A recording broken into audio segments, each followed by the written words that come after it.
Hello, I'm Nathanael, and this is my dad, Brian. Say hi, Dad. Hi, Dad. This is Cody. Hi, Cody. Good boy. I was given the assignment to share a story of a family member, and so I'm going to have my dad read a story that he wrote. How many times have we heard the expression, be careful what you do, little eyes are always watching? It may not always seem a positive thing for some of us, but then there's that one time. In April 2003, my wife was baking dinner in the oven. She opened the oven door to turn the dish and noticed some sparks in the bottom of the oven under our dinner. She hollered for me and, well, you can tell when it's pretty important to get there faster than what would ordinarily be necessary.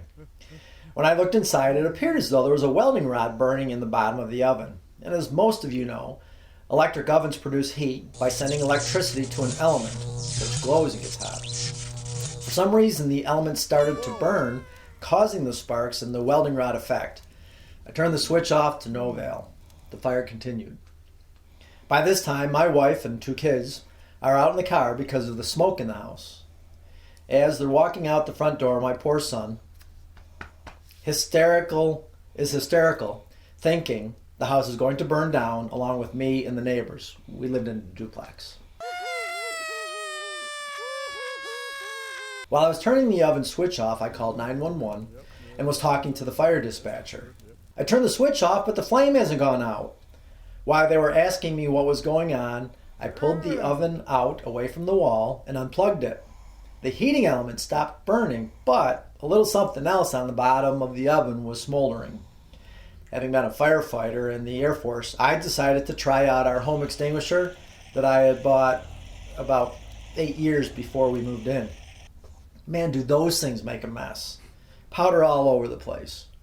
But the whatever was smoking, it stopped. After the local police showed up to check things out and left, I gave the all clear to the family. Coming into the kitchen to inspect my handiwork, they each had their comments about the whole situation. What a mess! You're gonna clean this up, right? Why did it start on fire? Now we'll be able to get an oven that actually works. There's powder all over the dining room. But my son, 9 years old, after taking it all in and still fighting back tears, walks up to me and hugs me as tight as those little arms can. Oh. Daddy, you saved a lot of lives today. You're my hero.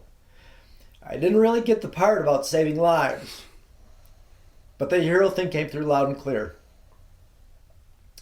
I don't know if 3 words, besides those other 3 little words, have ever meant so much to me. As a dad, to be your son's hero. It's the prize, the goal, the touchdown, whatever you want to call it. That's where it's at. Be careful what you do, what you say, how you say it, etc. You probably have someone paying pretty close attention. Love you more. No, you don't. Okay. Don't cry.